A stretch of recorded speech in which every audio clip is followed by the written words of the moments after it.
এই হচ্ছে আমাদের শ্রী কপালমোচন মন্দির। দেখতেই পাচ্ছেন রাস্তার ঠিক ওপরে, আর রাস্তার পাশেই রয়েছে জগন্নাথ মন্দির।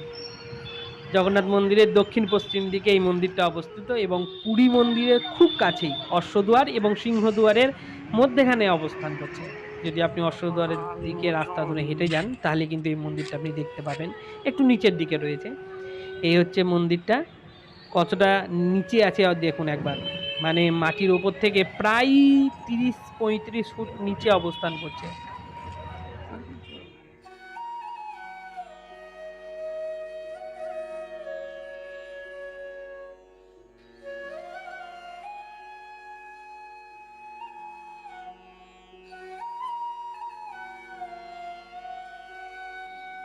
সত্যি খুব সুন্দর লাগছে দেখতে মন্দিরটাকে। কতগুলো সিঁড়ি রয়েছে দেখুন।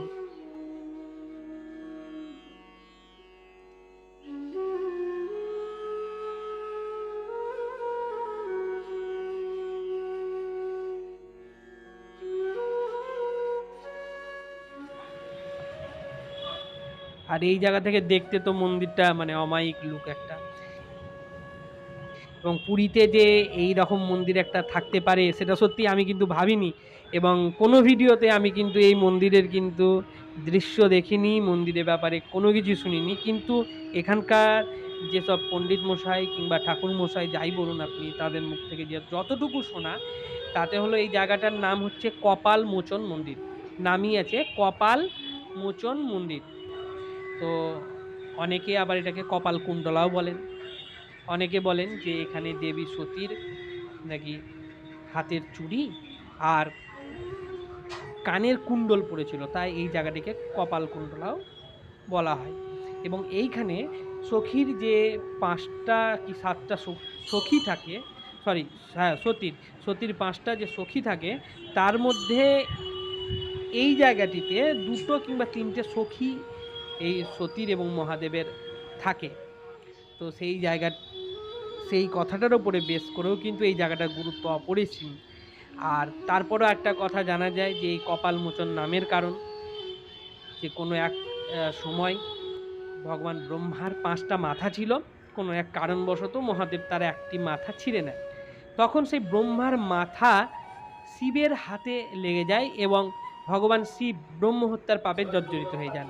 এবং শিবের হাত থেকে ভগবান ব্রহ্মার কপাল কিন্তু কিছুতেই ছুটছিল না।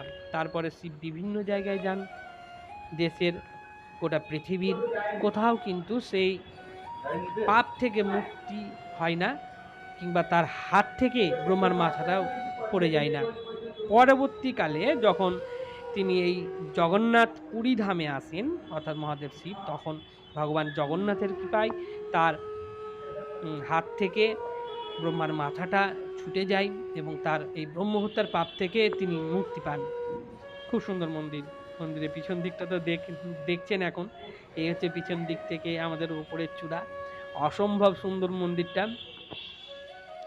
আর এই হচ্ছে এর পিছনের দিক। পিছনের দিকে একদিকে আপনি বাঁ দিকে যেটা দেখতে পাচ্ছেন এটা হচ্ছে শিবের মন্দির, আর সামনে রয়েছে বজরংবলী। আর এই যে নন্দীর পিছনেই দুটো সিংহ বসে আছে।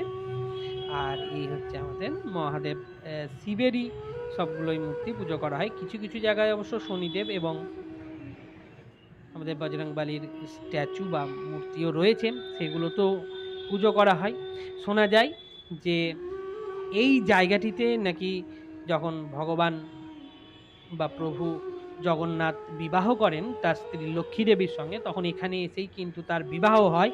এবং এখানকার যত লোকজনেরই বিবাহ হয় মানে হোক না কেন, তারা কিন্তু প্রথমে এই কপালমোচন মন্দিরে এসে তাদের বিবাহ অনুষ্ঠান সম্পন্ন করবেন।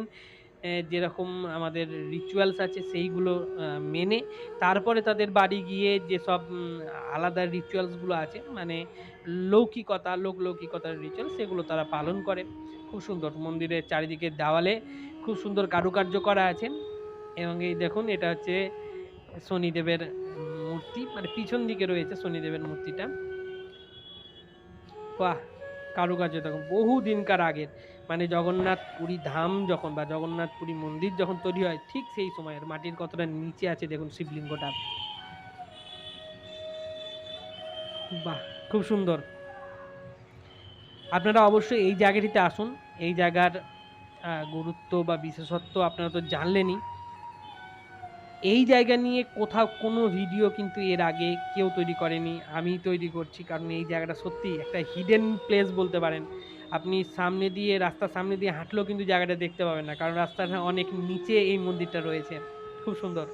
যাই হোক, মন্দিরটা দেখে আপনাদের কেমন লাগলো অবশ্যই জানাবেন। আর ভালো লাগলে একটা লাইক, শেয়ার, কমেন্ট করবেন। ভালো থাকবেন।